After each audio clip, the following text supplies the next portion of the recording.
Hi guys, and welcome back to my channel. I hope you guys had a great weekend and a really awesome weekend.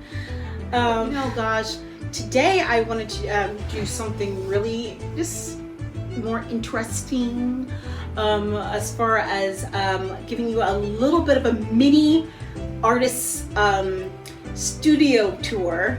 It's not going to be like a long one, but just like a little short one.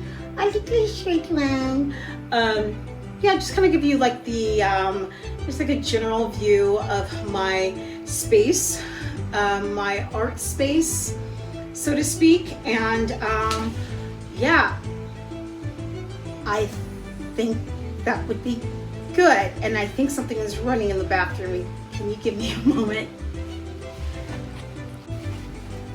Washer overflowing, yeah.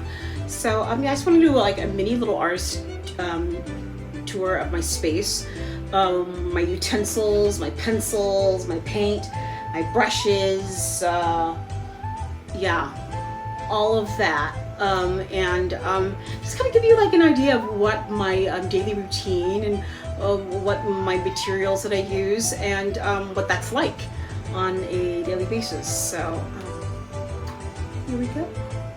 So then after that,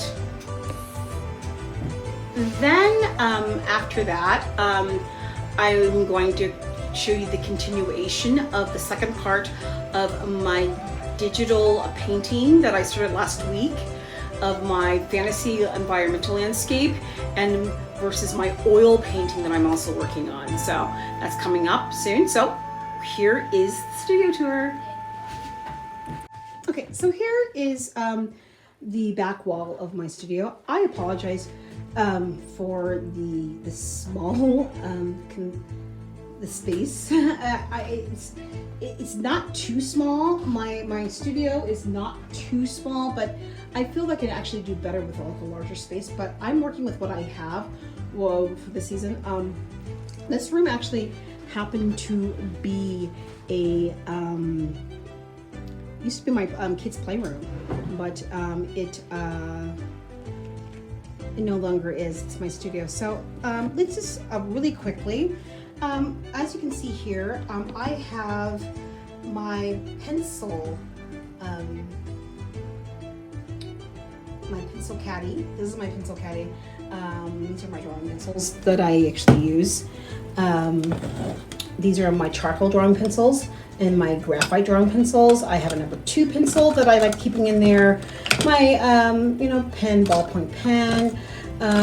So this is more like my gray scale dry media materials that I do use on a daily basis with different types of, watercolor drawings, prepping for color pencil drawings, prepping for oil pastels, you name it, you got it.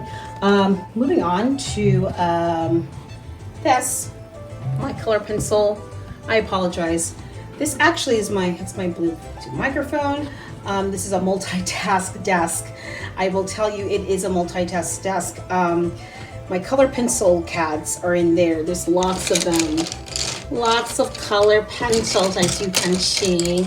There's more color pencils here. In the back there, you've got your pens that I use. Next to that, you have all my watercolor brushes. And I've gotten more watercolor brushes over the past few months. Just got like some, cash for Christmas and gift certificates from Michael's and that sort of thing. And I use that to my advantage to buy more art supplies. So there you go with that. You're gonna find here, watercolor pigments. It's a little bit of a mess. I apologize. This extra space right now is messy. I have never really had a tidy, clean art studio space. Right here, you'll have this is my microphone setup and my tripod. I'm also a musician, if you did not know that. I use this space for also for recordings, recording with my voice, for playing on the guitar and violin. I do play the violin, and when you have a small space like this, you have to kind of utilize every type of of that space to its advantage, and sometimes it's going to get messy. It really is. Moving on to our oil paintings. This is my trolley where I keep all my oil mediums, my brushes, my palette. I do have a small palette right now because I don't have the room. I usually work on a plexi. In the past, I have worked on plexiglass palette where it's this large 18 by 24 scale where I can actually place my pigments on. But what I'm doing now, I'm minimalizing my palette to that of a 3 to 4 color palette. That's what a lot of people don't know. A lot of the masters and a lot of 19th century painters who do plein air paintings didn't have a lot going outside to do paintings, what I mean. Didn't have a lot of space to put their palette sheet on because they're working on small palettes for just for that mobility purposes. Interestingly enough, when you have a small palette like that, I apologize for my camera. It's really messy. When you're on the go all the time, and if you're painting out plein air, and even if you're on a string shoe budget, and you do not have to be mixing 16 million different types of pigments on your palette. You can have up to 3 to 4 primary colors and mix those and get the colors and get the shades that you need for a painting like this. This is the oil painting that I'm working on. The Geisha Girl painting is a commissioned work that I'm doing. I apologize for the glare. It's there. Yeah, I know. I've actually been working on this for the past week and a half. I don't know if you actually had the opportunity. I didn't show you all my other paintings that are hanging on the wall, here and here. And I think that is actually going to be that. Awesome. So,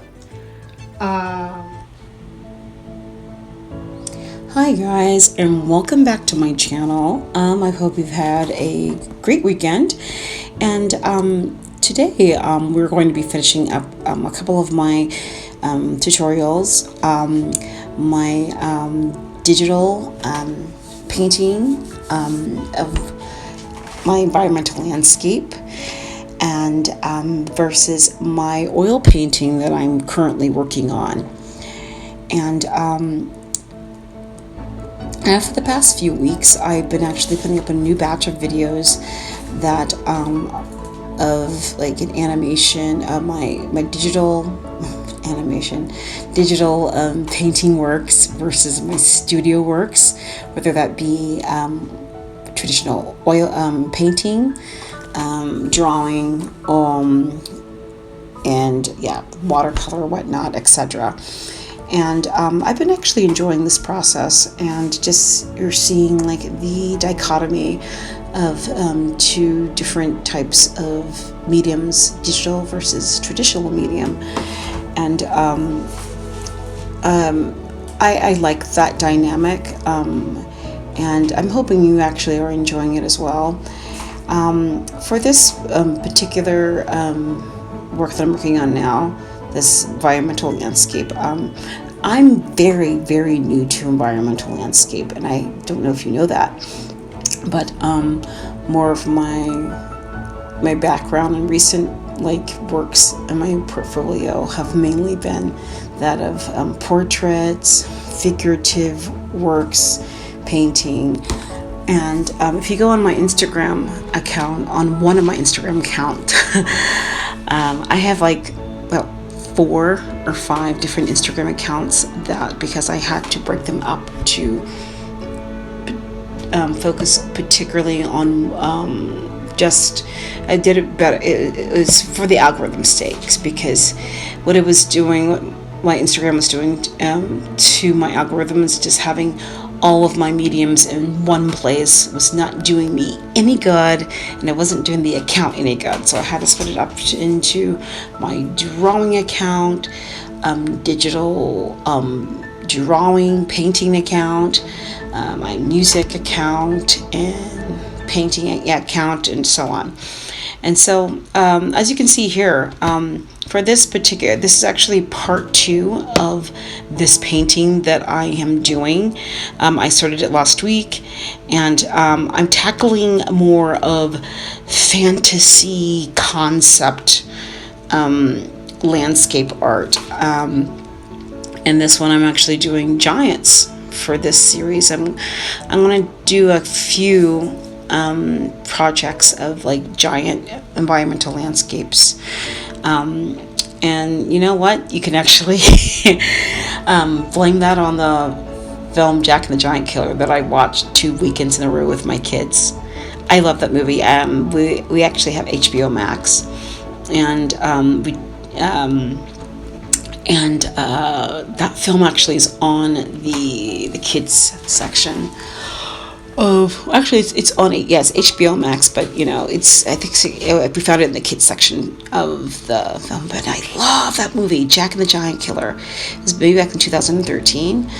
I really, really love that film. I love just I've always loved the story of Jack and the Beanstalk, and just like these layers of messages of like just giants in the second realm of the earth, heavenly realm, the spiritual realm, and just, yes, everything, that whole like David and Goliath type of like metaphor going on. And so I really thought it would be interesting to just tackle this as a fantasy landscape series of doing giants, Nephilims, that sort of thing. Those kinds of things always intrigue me. And so also I have a new Patreon account that I opened up, and for one of my tiers, for my benefits of giving, if you become a Patreon, for my Patreon account, you actually get a free HD resolution screensaver wallpaper of one of my fantasy landscapes. And just to let you know that this is going to be the very first one of these, the very first one of the HD screensaver wallpapers. Yes, the Giant Visitation, that's what it's called. And yes, it's going to be yours for free by you just simply signing up to one of the 4 tiers that I have, and it's all yours. And so this one painting that I've been actually working on for the past couple of weeks of the Geisha girl, this is actually a commissioned piece that I'm doing for one of my a good client of ours, a family friend, so to speak. And he wanted a painting, a couple of paintings of a geisha girl, and he has a doll. He had a doll of a geisha girl holding a helmet. So I'm doing like 2 or 3 different paintings of that, and I'm finding references for that. So so that's pretty much it, guys. I just wanted to kind of come on here this week and just kind of give you an update what's going on with my projects and whatnot. And I just want to thank you so much for watching and coming by, and thank you for subscribing and liking and hitting that notification button so you can see any of my next videos coming up. I'm so happy that you're just getting a lot out of this. And if you are, I would love to see you over at Patreon, and and follow me over at Instagram and Twitter and all of those other lovely sites you'll find down in the description box. I thank you so much. Have a wonderful day and a wonderful rest of your week. Be blessed. Thank you so much. Bye.